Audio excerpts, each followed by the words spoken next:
धार्मिक आंदोलन क्या है पहले मैं आपको समझाता हूँ। तो 6ठी शताब्दी ईसा पूर्व भारत में धार्मिक आंदोलन का प्रभाव देखने को मिला। लोगों के विचारों में धार्मिक परिवर्तन देखने को मिल रहा था। मतलब एक लोग जो हैं वो नए धर्म की तरफ जाना चाह रहे थे। तो इस समय भारत में दो महापुरुषों का जन्म हुआ। एक थे महात्मा बुद्ध और दूसरे महावीर स्वामी। इन दोनों ने भारत में चल रहे अंधविश्वास का विरोध किया और बौद्ध धर्म और जैन धर्म का प्रचार किया। तो महात्मा बुद्ध ने बौद्ध धर्म का प्रचार किया और महावीर स्वामी ने जैन धर्म का प्रचार किया। तो चलिए अब बौद्ध धर्म के बारे में हम समझते हैं। मैं आपको एक कहानी की तरह पूरा समझाऊंगा और जितने भी मैंने इसमें तथ्य इंक्लूड किए हैं ये सभी एग्जाम में पूछे गए हैं, इसलिए आप इसे ध्यान से सुनिएगा। तो शुरुआत करते हैं बौद्ध धर्म से। बौद्ध धर्म के संस्थापक गौतम बुद्ध थे और इन्हें एशिया का ज्योतिपुंज यानी लाइट ऑफ एशिया कहा जाता है। बहुत ही इंपॉर्टेंट है, लाइट ऑफ एशिया किसे कहा जाता है? तो गौतम बुद्ध को लाइट ऑफ एशिया कहा जाता है। और गौतम बुद्ध का जन्म 563 ईसा पूर्व कहाँ पर हुआ था?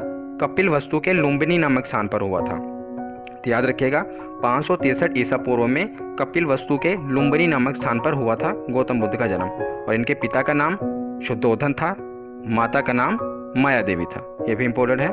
उसके बाद हम देखते हैं कि इनकी माता की मृत्यु इनके जन्म के 7वें दिन ही हो गई थी। तो जब गौतम बुद्ध जी का जन्म हुआ था तो उनके जन्म के 7वें दिन ही इनकी माता की मृत्यु हो गई थी। तो इनका लालन पालन इनकी सौतेली माँ प्रजापति गौतमी ने किया था। बहुत ही महत्वपूर्ण है। इनका लालन पालन किसने किया था? सौतेली माँ प्रजापति गौतमी। तो गौतमी के नाम से ही इनका नाम गौतम पड़ा था। याद रखिएगा, ये भी महत्वपूर्ण है। और गौतम बुद्ध के बचपन का नाम क्या था ये भी पूछा गया है। तो इनके बचपन का नाम सिद्धार्थ था। तो चलिए आगे देखते हैं। तो बचपन से ही गौतम बुद्ध का मन आध्यात्मिकता की ओर था, इसलिए इनके पिता ने इनका विवाह 16 वर्ष की अवस्था में यशोधरा के साथ कर दिया। याद रखिएगा कितने वर्ष में? 16 वर्ष की अवस्था में यशोधरा के साथ इनका विवाह करा दिया गया। और इनका एक पुत्र हुआ जिसका नाम राहुल था। ये भी पूछा गया है, इनके पुत्र का नाम क्या था? तो राहुल था। और सांसारिक समस्याओं से व्यथित होकर सिद्धार्थ ने 29 वर्ष की अवस्था में गृह त्याग किया था। याद रखिएगा 16 वर्ष की अवस्था में इनका विवाह करा दिया गया और 29 वर्ष की अवस्था में इन्होंने गृह त्याग कर दिया, और जिसे बौद्ध धर्म में महाभिनिष्क्रमण कहा गया है। बहुत ही इंपॉर्टेंट, जब इन्होंने गृह त्याग किया था तो इसे बौद्ध धर्म में महाभिनिष्क्रमण कहा गया है। और ज्ञान की खोज में बुद्ध इधर उधर भटकते रहे, फिर इन्हें अलार कलाम मिले। कौन मिले? अलार कलाम मिले, जो इनके पहले गुरु बने। ये पूछा गया है, तो याद रखिएगा अलार कलाम इनके पहले गुरु बने। बस आप इसे इसी तरह कहानी की तरह सुनते रहिए, आपको खुद ब खुद ये याद हो जाएगा। तो अब हम आगे देखते हैं। तो कठिन तपस्या के बाद 35 वर्ष की आयु में वैशाख की पूर्णिमा की रात निरंजना नदी के किनारे पीपल वृक्ष के नीचे सिद्धार्थ को ज्ञान प्राप्त हुआ। ये जितनी भी लाइनें हैं वो सभी के सभी इंपॉर्टेंट हैं। 35 वर्ष की अवस्था में वैशाख की पूर्णिमा की रात और निरंजना नदी के किनारे और पीपल वृक्ष के पेड़ के नीचे सिद्धार्थ को ज्ञान प्राप्त हुआ था। याद रखिएगा कितने वर्ष की उम्र में? 35 वर्ष की उम्र में। 29 वर्ष की आयु में इन्होंने गृह त्याग किया था और 35 वर्ष की आयु में इन्हें ज्ञान की प्राप्ति हुई थी। ये भी पूछा गया है। और ज्ञान की प्राप्ति के बाद सिद्धार्थ बुद्ध के नाम से जाने गए। तो पहले इनके बचपन का नाम क्या था? सिद्धार्थ। और जब इन्हें ज्ञान की प्राप्ति हुई तो इन्हें बुद्ध के नाम से जाना गया, क्योंकि जो बुद्ध है, बुद्ध के नाम का अर्थ ही है ज्ञान की प्राप्ति। और इन्हें जो ज्ञान की प्राप्ति हुई ये कहाँ पर हुई? तो बोध गया में हुई, इसीलिए वो स्थान बोध गया कहलाया। और बुद्ध ने अपने प्रथम उपदेश सारनाथ में दिया। तो ज्ञान प्राप्ति उन्हें हुई बोध गया में। उसके बाद इन्होंने जो अपना प्रथम उपदेश दिया था ये कहाँ पर दिया? तो ये उपदेश इन्होंने सारनाथ में दिया, जिसे बौद्ध ग्रंथों में धर्म चक्र प्रवर्तन कहा गया है। ये जितने भी वर्ड हैं ये सभी इंपॉर्टेंट हैं। तो सारनाथ में जो उन्होंने अपना प्रथम उपदेश दिया तो उसे बौद्ध ग्रंथों में क्या कहा गया? धर्म चक्र प्रवर्तन कहा गया। और उन्होंने यह उपदेश पाली भाषा में दिया। बहुत इंपॉर्टेंट, कौन सी भाषा में? पाली भाषा में। आगे एक इंपॉर्टेंट नोट है कि बुद्ध ने अपने सर्वाधिक उपदेश कौशल देश की राजधानी श्रावस्ती में दिए। ये भी पूछा गया है कि उन्होंने अपने सर्वाधिक उपदेश कहाँ पर दिए? तो कौशल देश की राजधानी श्रावस्ती में बुद्ध ने अपने सर्वाधिक उपदेश दिए थे। याद रखिएगा। आगे देखते हैं। तो महात्मा बुद्ध के प्रमुख अनुयायी थे। कौन कौन थे? एक तो बिंबिसार, दूसरे प्रसेनजीत और तीसरे उदयन। ये प्रमुख शासक थे जो महात्मा बुद्ध के अनुयायी थे, बिंबिसार, प्रसेनजीत और उदयन। तो जो बुद्ध के अनुयायी थे ये दो भागों में विभाजित थे। कौन कौन से दो भाग थे? पहला भाग था भिक्षुक, पहले भिक्षुक कहलाए और दूसरे उपासक कहलाए। तो भिक्षुक कौन कहलाए और उपासक कौन कहलाए मैं आपको समझाता हूँ। तो जिन्होंने बौद्ध धर्म का प्रचार करने के लिए संन्यास ग्रहण किया, मतलब ग्रह अपना घर बार त्याग दिया महात्मा बुद्ध की तरह, वो भिक्षुक कहलाए।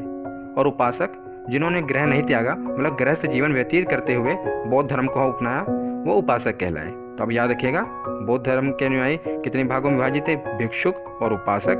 भिक्षुक कौन थे? जिन्होंने संन्यास ग्रहण किया, मतलब घर अपने ग्रह त्याग दिया, घर त्याग दिया। और उपासक कौन कहलाए? जिन्होंने ग्रह नहीं त्यागा, ग्रह जीवन व्यतीत करते हुए ही बौद्ध धर्म अपनाया। तो आगे देखते हैं, बौद्ध संघ में सम्मिलित होने की न्यूनतम आयु सीमा 15 वर्ष थी। ये बीपीएससी में क्वेश्चन पूछा गया था, इसलिए मैंने इसे इंक्लूड किया कि जो न्यूनतम आयु सीमा थी बौद्ध संघ में सम्मिलित होने की, वो कितनी थी? तो ये 15 वर्ष की थी। आगे देखते हैं, अगर आपको ये वीडियो अच्छी लग रही है तो इसे लाइक जरूर करिएगा और शेयर जरूर करिएगा। अपने चैनल को सब्सक्राइब करके बेल आइकन जरूर प्रेस करिएगा ताकि आपको नेक्स्ट वीडियो मिलती रहे। तो बुद्ध के जीवन से संबंधित बौद्ध धर्म के कुछ प्रतीक हैं। ये प्रतीक बहुत मायने रखते हैं बौद्ध धर्म के लोगों के लिए और बहुत ही इंपॉर्टेंट है हमारे एग्जाम के लिए भी। तो जन्म का प्रतीक क्या है? कमल एवं सांड, ये जन्म का प्रतीक है बुद्ध के। ग्रह त्याग का क्या प्रतीक है? तो घोड़ा, ये ग्रह त्याग का प्रतीक है। ज्ञान का प्रतीक पीपल, क्योंकि उन्हें पीपल के पेड़ के नीचे ही ज्ञान की प्राप्ति हुई थी, जिसे बोधि वृक्ष कहा गया, इसलिए ज्ञान का प्रतीक है पीपल। निर्वाण का प्रतीक है पदचिन्ह और मृत्यु का प्रतीक है स्तूप। तो ये पांचों प्रतीक आपको याद रखने हैं। 80 वर्ष की अवस्था में 483 ईसा पूर्व कुशीनगर में बुद्ध का निधन हुआ, जिसे बौद्ध धर्म में महापरिनिर्वाण कहा गया। बहुत ही इंपॉर्टेंट है, जब बुद्ध का निधन हुआ तो उसे क्या कहा गया? बौद्ध धर्म में महापरिनिर्वाण कहा गया। और निधन के पश्चात जो बुद्ध की अस्थि थी, मतलब जो अवशेष थे, उसे भारत की 8 जगहों पर स्थापित कर वहां पर स्तूपों का निर्माण करवाया गया। और सबसे बड़ा स्तूप सांची का स्तूप है, बहुत ही इंपॉर्टेंट है। सबसे बड़ा स्तूप कौन सा है? सांची का। 8 जगहों पर यह स्तूपों का निर्माण करवाया गया था भारत में। तो अब हम कुछ इंपॉर्टेंट पॉइंट पढ़ लेते हैं, ये भी एग्जाम के लिए महत्वपूर्ण है। तो सांची के स्तूप का निर्माण करवाया, अभी हमने पीछे पढ़ा ना कि सबसे बड़ा स्तूप कौन सा है? सांची का स्तूप। तो सांची के स्तूप का निर्माण करवाया था, तो यह अशोक ने करवाया था सांची के स्तूप का निर्माण। और बौद्ध धर्म का प्रमुख ग्रंथ, वेरी वेरी वेरी इंपॉर्टेंट, बहुत ही बार ये एग्जाम में पूछा गया है। तो बौद्ध धर्म का प्रमुख ग्रंथ कौन सा है? तो त्रिपिटक, ये बौद्ध धर्म का प्रमुख ग्रंथ है, बहुत ही महत्वपूर्ण है। आगे देखते हैं कि बौद्ध धर्म को अपनाने वाली प्रथम महिला कौन सी थी? तो बौद्ध धर्म को अपनाने वाली प्रथम महिला थी बुद्ध की माँ प्रजापति गौतमी।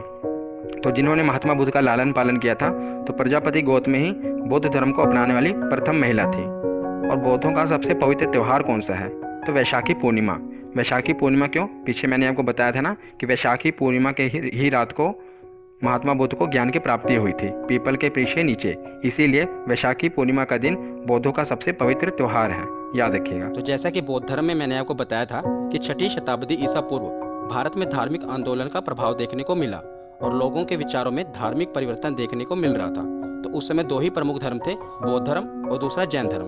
तो जैन धर्म के संस्थापक और प्रथम तीर्थंकर ऋषभदेव थे, याद रखिएगा, उनके संस्थापक और प्रथम तीर्थंकर ऋषभदेव थे। तो आखिरकार ये तीर्थंकर शब्द का मतलब क्या है?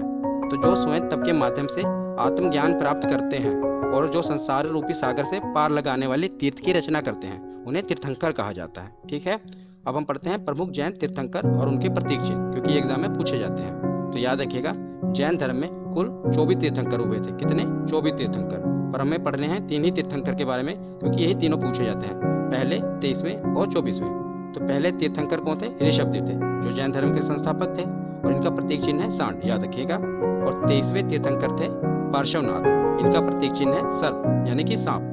और 24वें और आखिरी जैन तीर्थंकर थे भगवान महावीर स्वामी और इनका प्रतीक चिन्ह है शेर। ये तीनों आपको याद रखने हैं। अब हम देखते हैं 23वें तीर्थंकर, इनसे कई प्रश्न बनते हैं।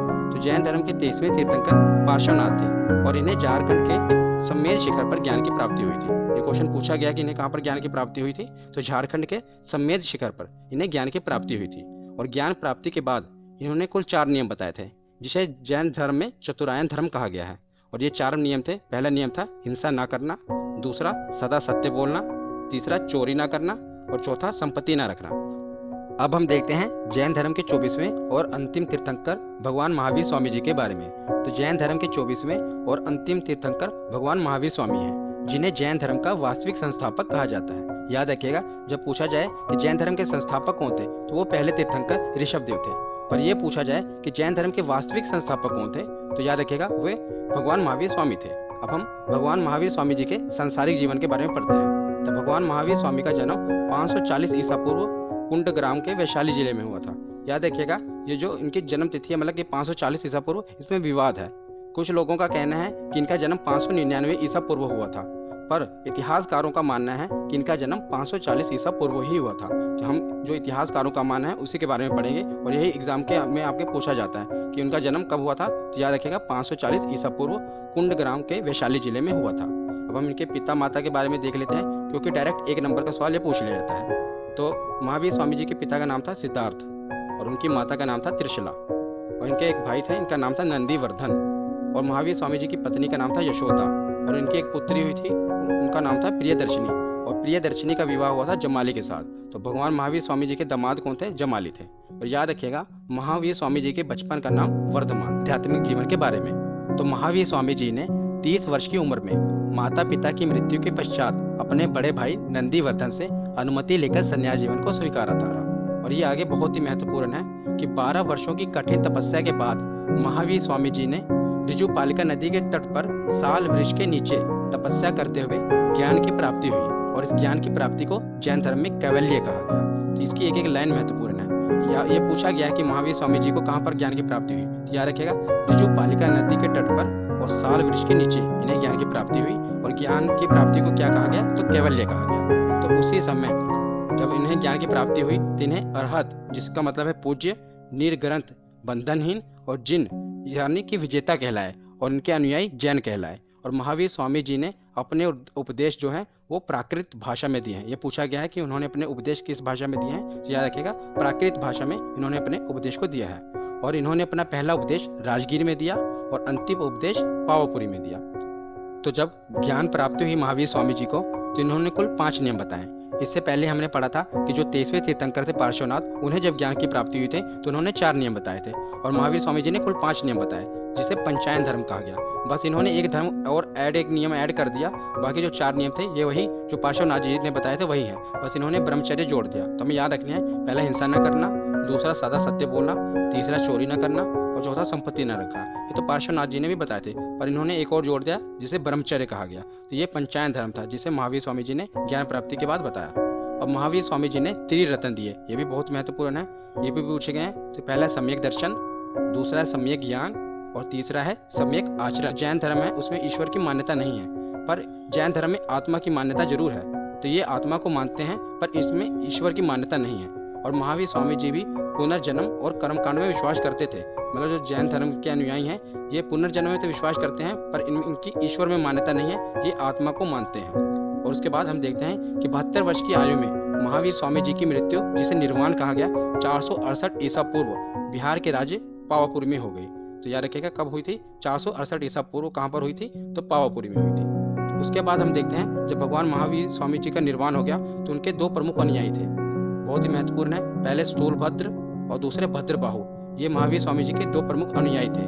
तो स्थूलभद्र से जिन्होंने गुरु दक्षिणा ली, मतलब स्थूलभद्र से जिन्होंने शिक्षा ली वे श्वेतांबर कहलाए, और भद्रबाहु से जिन्होंने शिक्षा ली, आगे भद्रबाहु से जिन्होंने मतलब गुरु दक्षिणा ली और शिक्षा ली वो दिगंबर कहलाए। तो ये पूछा जाता है कि श्वेतांबर किसके अनुयायी थे? तो स्थूलभद्र के अनुयायी थे श्वेतांबर, और दिगंबर किसके अनुयायी थे? तो ये भद्रबाहु के अनुयायी थे दिगंबर। तो जो श्वेतांबर थे ये श्वेत वस्त्र धारण करते थे, इसलिए इन्हें श्वेतांबर कहा गया, और जो नग्न रहते थे उन्हें दिगंबर कहा गया। तो उसके बाद आगे हम देखते हैं कि जो भद्रबाहु और स्थूलभद्र ये दोनों मगध में ही रह रहे थे और वहीं पर जैन धर्म का विकास कर रहे थे। पर अचानक क्या हुआ? बहुत ही भीषण अकाल पड़ा मगध में, और मौर्य काल में 12 वर्ष का भीषण अकाल पड़ा, जिसके कारण भद्रबाहु अपने अनुयायियों के साथ दक्षिण भारत में कर्नाटक चले गए। स्थूलभद्र वहीं पर थे मगध में, पर भद्रबाहु अपने अनुयायियों के साथ दक्षिण भारत में कर्नाटक चले गए, और उनके साथ चंद्रगुप्त मौर्य, याद रखिएगा बहुत ही महत्वपूर्ण है, चंद्रगुप्त मौर्य वही जो चाणक्य के शिष्य थे वो भी साथ ही उनके साथ आए, और जिन्होंने कर्नाटक के श्रवण बेलगोला में संलेखना विधि द्वारा अपने प्राण त्याग दिए। तो ये पूछा गया जाता है कि संलेखना विधि द्वारा किसने अपने प्राण त्याग दिए? तो याद रखिएगा चंद्रगुप्त मौर्य ने संलेखना विधि द्वारा कर्नाटक में अपने प्राण त्याग दिए। तो आखिरकार ये संलेखना विधि क्या है?